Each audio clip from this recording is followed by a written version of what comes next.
everyone, welcome to Ecologics. This is class number 5 of National Income and Related Aggregates. आज की class को शुरू करने से पहले मैं चाहूंगा कि जिस जिस मेरे भाई ने, मेरे दोस्त ने क्लास नंबर 4 को नहीं देखा है, तो पहले प्लीज क्लास नंबर 4 जिसमें रिलेटेड एग्रीगेट्स के कन्वर्जन के बारे में बताया गया है, जाकर उसे देखिए, तब जाकर आपको ये क्लास और ज्यादा अच्छे ढंग से समझ में आएगी। तो चलिए ज्यादा टाइम वेस्ट ना करते हुए आज की क्लास को शुरू करते हैं। तो दोस्तों, आज का हमारा टॉपिक है मेथड्स ऑफ नेशनल इनकम, कि नेशनल इनकम को एस्टिमेट करने के लिए कौन कौन से मेथड्स होते हैं। तो मेथड्स तक आते हैं, लेकिन एक बार जान लेते हैं ये नेशनल इनकम होती क्या है। पूरा चैप्टर जिस बारे में पढ़ रहे हैं उसका मतलब ही नहीं बताओ तो क्या फायदा। तो नेशनल इनकम है क्या? तो देखो, जो नेशनल इनकम का मतलब क्या होता है। नेशनल इनकम सिंपल कि सारी की सारी फैक्टर इनकम्स। कौन सी इनकम? Factor income. कौन सी इनकम? देख लो बच्चों, कौन सी इनकम है? Factor incomes.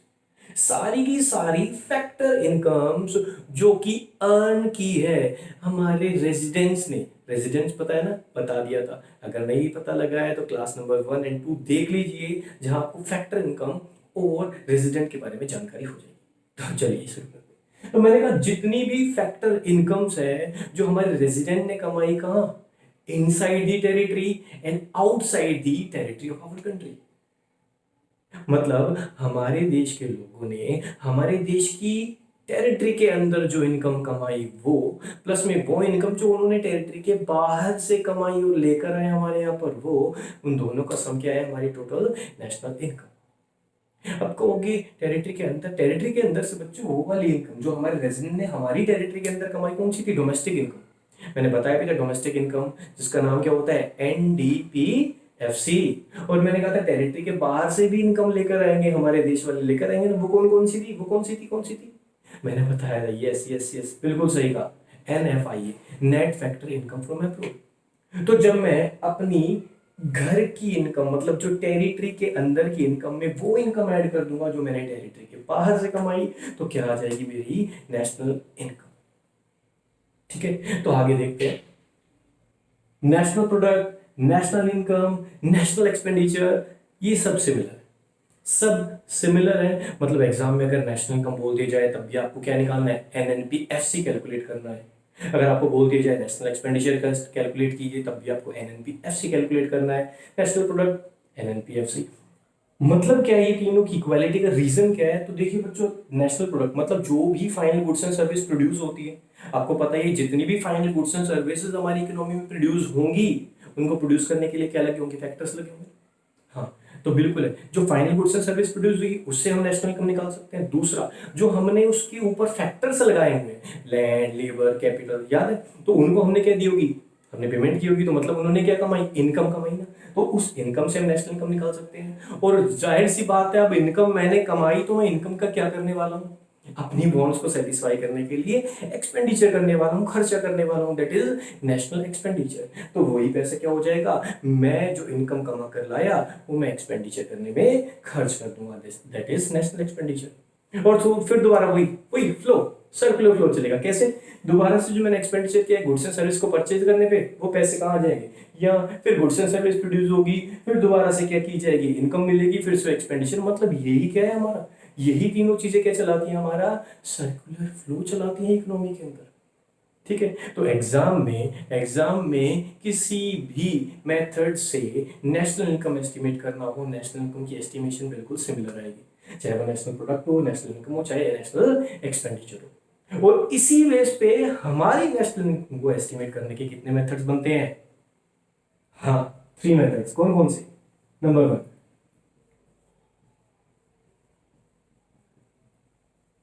प्रोडक्शन मेथड, जिसका दूसरा नाम है value added method. Second, income method. And last one is expenditure. तो बच्चों, नेशनल इनकम को एस्टिमेट करने के ये हैं हमारे 3 methods, first, second and third. इन तीनों मेथड से हमें क्या कैलकुलेट करना है, क्या कैलकुलेट करना है, नेशनल इनकम। नेशनल इनकम बोले तो एनएनपीएफसी निकालना है बच्चों, एनएनपीएफसी, प्योरेस्ट फॉर्म ऑफ इनकम निकालनी है हमें इन तीनों मेथड से। तो चलिए बच्चों, ज्यादा टाइम ना वेस्ट करते हुए हम अपने पहले मेथड को शुरू कर लेते हैं, जिसका नाम है प्रोडक्शन मेथड या फिर वैल्यू एडिड मेथड। आखिर है क्या इस मेथड में, चलिए देख लेते हैं। तो फ्रेंड्स, क्या कहता है ये प्रोडक्शन मेथड, ये वैल्यू एडिड मेथड।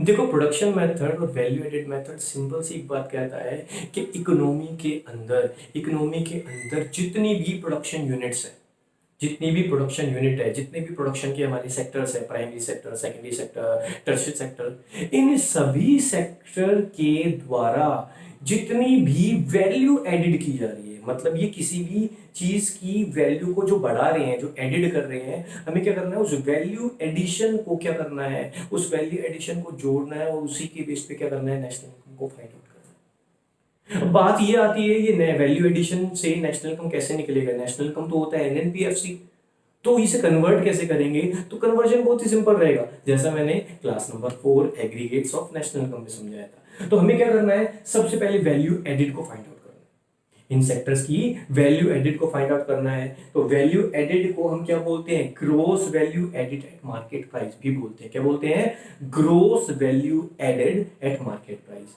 और यही दोस्तों हमारी क्या होती है, जीडीपी एमपी। हाँ जी बिल्कुल, gross domestic product at market price. तो जीवीएमपी या फिर जीडीपीएमपी क्या है, सेम है। और उसके बेस पर क्या कर देना है, मुझे उनको कन्वर्ट करके नेशनल इनकम को एस्टिमेट करना है। अब बात सबसे बड़ी ये आती है कि सर समझ गए, ये तो समझ गए कि तीनों सेक्टर की वैल्यू एडिड को जोड़ना है, लेकिन वैल्यू एडिड निकालनी कैसे है।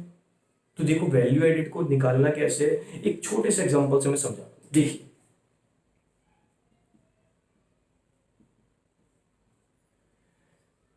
मान लो एक प्रोड्यूसर है, मैं हूं, जैसे मैं हूं राजवीर, ठीक है। और मैं क्या करता हूं भैया, मैं शू मैन्युफैक्चर करता हूं। मैं क्या करता हूं, मैं शू मैन्युफैक्चर करता हूं, ठीक है।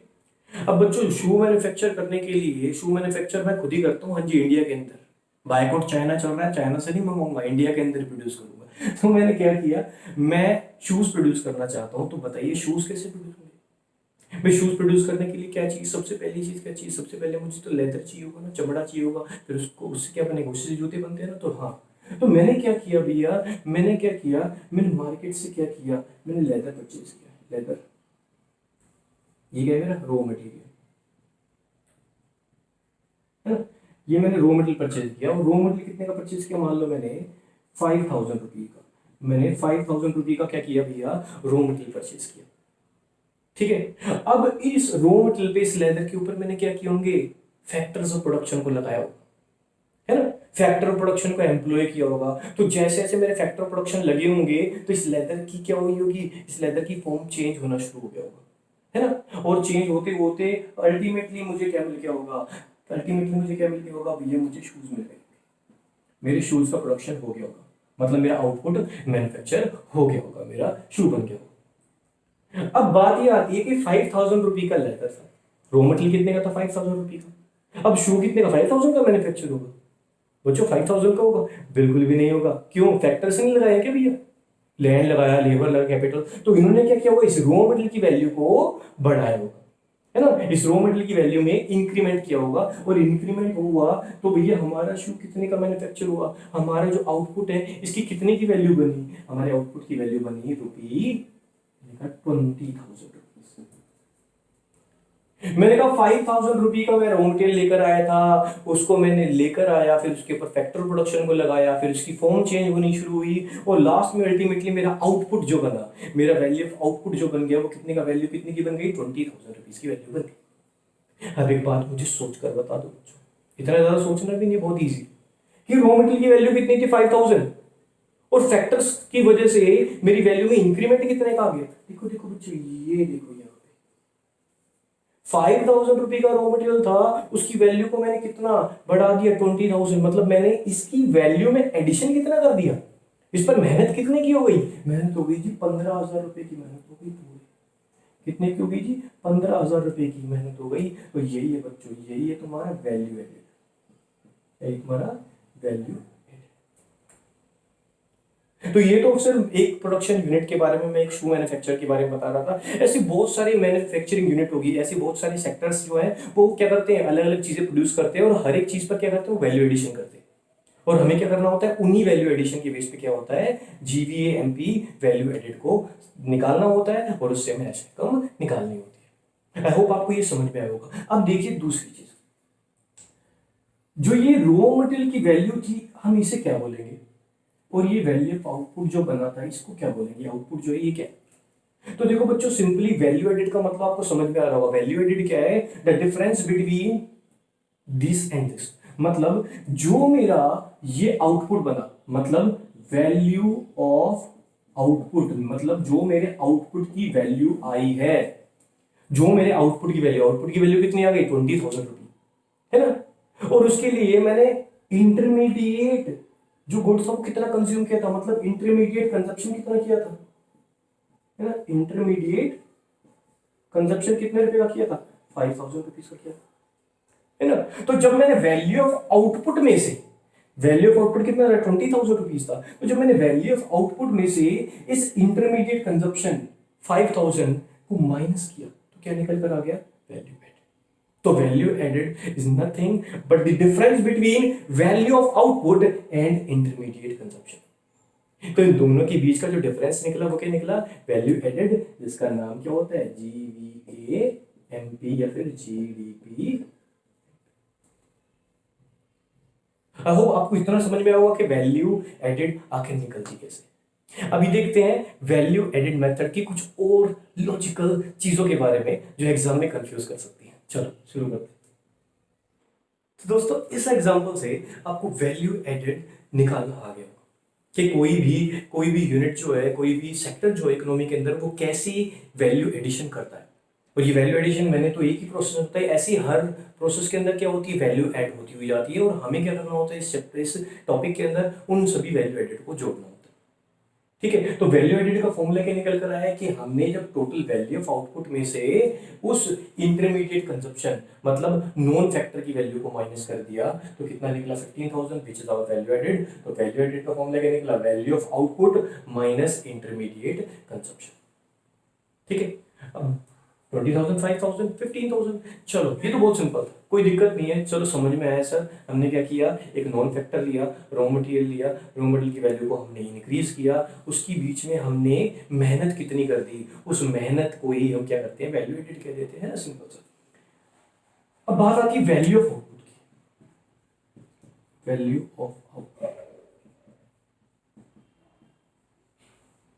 क्या हर क्वेश्चन में हम ये वैल्यू ऑफ आउटपुट गिवन होता है?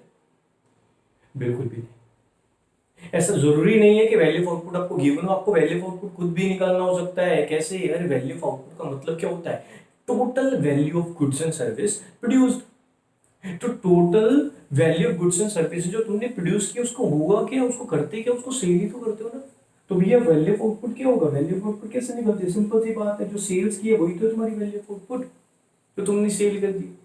अब सेल्स मत कहना कि सेल्स कैसे निकालते हैं सर, सेल्स क्वेश्चन में गिवन होगी तो ठीक है, वैसे हमें तो निकालनी है। सेल्स निकालने का क्या है यार, जैसे मैंने कहा कि मैंने मान लो शूज की क्वांटिटी मैन्युफैक्चर की, कितनी 200 क्वांटिटी मैन्युफैक्चर की थी, शूज की टोटल वैल्यू तो कितनी थी, 20,000 थी ना, तो वैल्यू ऑफ आउटपुट था। अब मैं कह रहा हूँ अगर मुझे सेल से निकालना हो तो कैसे निकलेगा, मैंने क्वांटिटी प्रोड्यूस की कितनी, 200, और भैया एक शू कितने में बेचूंगा मैं, 100 रुपये में बेचूंगा, तो कितने निकल गई, वही निकल गई ना 20,000 वैल्यू ऑफ आउटपुट। तो वैल्यू ऑफ आउटपुट किसके बराबर, इज इक्वल टू सेल्स। अच्छा ऐसा भी तो हो सकता है ना, ऐसा भी तो हो सकता है कि भैया कि मैंने सेल की हो तो सारी सेल ना हुई हो, कुछ बच भी गया हो। हाँ बिल्कुल हो सकता है, क्या पता, क्या हुई हो, क्या 180 क्वांटिटी सेल हो गई हो, है ना, कुछ क्वांटिटी बच गई हो। तो भैया ऐसा हो सकता है, तो क्या करेंगे उस टाइम पे, हम क्या करने वाले हैं, तो बच्चों उस टाइम पे हम क्या करेंगे, सेल्स के अंदर ऐड कर देंगे। क्या ऐड करेंगे, वो यूनिट्स, वो आउटपुट, वो स्टॉक जो हमारा बिका नहीं, है ना। अब उसको पता कैसे लगेगा, वो सिंपल सी बात है, वही अकाउंटिंग में जैसे हम निकालते थे, कैसे निकालते थे कि जो हमारा क्लोजिंग स्टॉक होगा, अगर मैं उसमें से अपना वो ओपनिंग शुरुआत वाला स्टॉक निकाल दूंगा तो मुझे पता लग जाएगा मेरे स्टॉक में कितने का चेंज आया, है ना। और प्लस में सेल्स जो बिक गया, तो क्या निकल जाएगी हमारी वैल्यू ऑफ आउटपुट। तो मतलब मुझे यहाँ क्या करना है, ऐड कर देना है चेंज इन स्टॉक को। Delta S means change in stock, तो मेरे स्टॉक में कितने का चेंज आया वो ऐड कर दूंगा तो क्या पता लग जाएगा मुझे वैल्यू ऑफ आउटपुट। अब चेंज इन स्टॉक निकालने का तरीका क्या है, मैंने भी कहा closing stock minus opening stock. Opening में से क्लोजिंग नहीं, क्लोजिंग में से ओपनिंग। आजकल क्लोजिंग पिछले का ओपनिंग है ना, तो क्लोजिंग में से ओपनिंग को माइनस कर दोगे तो क्या पता लग जाएगा, चेंज इन स्टॉक। तो क्या हो सकता है, कुछ आउटपुट मेरा क्या हो सकता है, पूरा सेल हो गया हो और कुछ आउटपुट मेरा स्टॉक में भी हो सकता है। तो अगर मैं इन दोनों को ऐड कर दूंगा तो क्या हो जाएगा, वैल्यू ऑफ आउटपुट पता लग जाएगा। आई होप आपको वैल्यू ऑफ आउटपुट क्लियर है। चलो आगे बात करते हैं सेल्स की। देखो सेल्स की वैल्यू निकालना बहुत आसान था। सेल्स की वैल्यू निकालने के लिए क्वांटिटी इनटू प्राइस करना होगा। मतलब जो प्राइस होगा पर यूनिट, जो प्राइस होगा, प्राइस कौन से वाला होता है, पर यूनिट वाला। तो पर यूनिट वाला प्राइस होगा उसे मैं क्वांटिटी से मल्टीप्लाई करूंगा तो मुझे सेल्स के बारे में पता लग जाएगा, है ना। और ये सेल्स कौन सी हो सकती है, सेल्स भी तो दो तरह की हो सकती है। कौन कौन सी, एक तो हो सकती है कौन सी, हमारी टेरिटरी के अंदर, जिसे हम क्या कहेंगे, जिसे हम कह सकते हैं डोमेस्टिक सेल्स। क्या कहेंगे, डोमेस्टिक सेल्स। भाई हमारी टेरिटरी के अंदर हुई है तो क्या है, डोमेस्टिक सेल्स है। और जो बाहर हुई होगी वो क्या कहेंगे, फॉरेन सेल्स है, नहीं, उसे हम कहेंगे एक्सपोर्ट्स। तो अगर क्वेश्चन में ऐसी प्रॉब्लम दे दिया है तो बहुत इजी है। क्या करेंगे, जो डोमेस्टिक सेल्स हुई है मतलब हमारी टेरिटरी में हुई है, प्लस में कर दूंगा जो मैंने फॉरेन के अंदर सेल्स की है, तो क्या आ जाएगी, टोटल वैल्यू आउटपुट पता लग जाएगी। मतलब हमें टोटल सेल्स के बारे में पता लग जाएगा। आई होप आपको सेल्स का टॉपिक मतलब वैल्यू ऑफ आउटपुट का टॉपिक क्लियर है। इसके बाद बात करते हैं इंटरमीडिएट कंजप्शन के बारे में। इंटरमीडिएट कंजप्शन हम निकालते कैसे हैं, एक बार ये देख लेते हैं। तो दोस्तों इंटरमीडिएट कंजप्शन में क्या आता है, इंटरमीडिएट कंजप्शन में दोनों ही चीजें आती है, चाहे वो गुड्स हो या फिर सर्विसेज। गुड्स जैसे रॉ मटेरियल, सर्विसेज जैसे इलेक्ट्रिसिटी, फ्यूल, है ना। तो होता क्या है, ये इंटरमीडिएट कंजप्शन क्यों कहा जाता है, क्योंकि ये गुड्स, ये सर्विसेज उस प्रोडक्ट की प्रोडक्शन के अंदर पूरी तरह से या तो ट्रांसफॉर्म हो जाएंगी, है ना, ये पूरी तरह से कन्वर्ट हो जाएगी। जैसे मैंने कहा था रॉ मटेरियल की बात करूं तो रॉ मटेरियल भी क्या हो गया था, रॉ मटेरियल पूरी तरह से ट्रांसफॉर्म हो गया था, है ना, और क्या बन गया था, एक शू बन गया था। इसी तरह से मैं बात करूं इलेक्ट्रिसिटी की, इस तरह बात करूं फ्यूल की, वो क्या होगा, पूरी तरह से कंज्यूम हो जाएगा उस प्रोडक्शन की प्रोसेस में, निकाल तो नहीं सकते ना उसमें से। हाँ, तो ये क्या है, ये सारी इंटरमीडिएट कंजप्शन। बात करूं रॉ मटेरियल की, तो ये रॉ मटेरियल हम कहाँ से खरीद सकते हैं भैया, रॉ मटेरियल खरीद कहाँ से सकते हैं, हम टेरिटरी के अंदर से खरीद सकते हैं या फिर टेरिटरी के बाहर से ही परचेज कर सकते हैं। टेरिटरी के अंदर से करेंगे तो क्या होगा, डोमेस्टिक कंजप्शन कहलाएगा, और अगर बाहर से कराएंगे, बाहर से खरीदेंगे तो फॉरेन से खरीदेंगे तो क्या होगा, इंपोर्ट्स कहलाएगा, है ना। तो याद रखना इंटरमीडिएट कंजप्शन का मतलब जो कंजप्शन हम कर रहे हैं, जो गुड्स एंड सर्विस का कंजप्शन कर रहे हैं, वो दोनों हो सकता है with in the territory and outside the territory.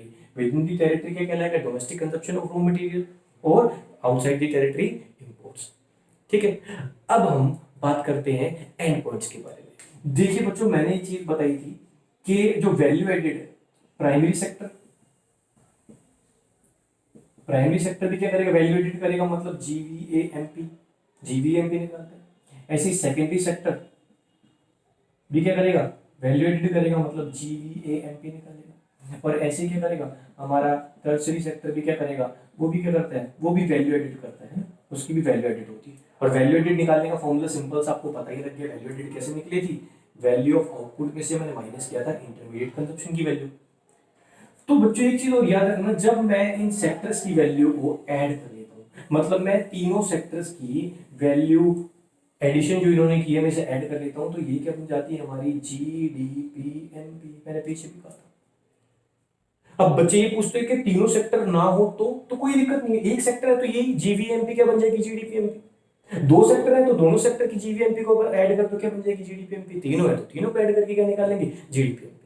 ठीक है, तो ऐसा जरूरी है कि तीनों सेक्टर से ही जीडीपीएमपी निकलती नहीं, एक सेक्टर की भी जीवीएमपी क्या हो सकती है, जीडीपीएमपी हो सकती है। और लास्ट में हमें क्या करना है, हमें फाइंड आउट करना है वही एनएनपीएफसी, नेशनल इनकम, और हमें क्या मिल गया है, हमें मिल गया है जीडीपीएमपी। और कन्वर्जन बच्चों क्लास 4 में मैंने आपको बताया था कैसे होगा। देखिए ग्रोस, और निकालना क्या है, एन का मतलब क्या था, नेट। जब मुझे ग्रोस से नेट निकालना होता है, जब मुझे ग्रोस वैल्यू दी हो किसी चीज की और नेट वैल्यू निकालनी हो तो क्या करते हैं, माइनस करते हैं डेप्रिसिएशन। उसके बाद दूसरा डोमेस्टिक दूसरा नेशनल। मुझे डोमेस्टिक दिया हुआ है और निकालना क्या है, नेशनल। और मैंने कहा था नेशनल के अंदर क्या है, दो ऐड होता है, बाहर वालों की इनकम जो हमारे देश वालों ने कमाई थी वो क्या होती है, एनएफआई। तो जब नेशनल निकालना है तो क्या कर देंगे, प्लस कर देंगे एनएफआई, किसमें, डोमेस्टिक के अंदर। पी और पी कोई चेंज नहीं क्योंकि दोनों ही प्रोडक्ट है। और लास्ट में मार्केट प्राइस और फैक्टर कॉस्ट। मैंने कहा था मार्केट प्राइस में इनडायरेक्ट टैक्स इंक्लूडेड, मतलब टैक्स लगा हुआ है, लेकिन फैक्टर कॉस्ट के अंदर जब वो चीज फैक्ट्री के अंदर थी उस टाइम पे टैक्स नहीं था। तो मुझे क्या करना है, फैक्टर कॉस्ट निकालना है, तो मुझे क्या करना होगा, यहाँ से माइनस करना होगा नेट इनडायरेक्ट टैक्सेस। तो बच्चों ये निकल जाएगी आपकी वैल्यू एडेड मेथड से नेशनल इनकम। आई होप आपको वैल्यू एडेड मेथड से नेशनल इनकम की एस्टिमेशन पूरी तरह से समझ में आई होगी। तो चलिए हमारे अगले मेथड इनकम मेथड के बारे में हम बात करेंगे हमारी अगली क्लास में। टिल देन जय हिंद जय भारत। बच्चों वीडियो अच्छी लगी हो तो प्लीज लाइक सब्सक्राइब जरूर कीजिएगा। चलते हैं, बाय।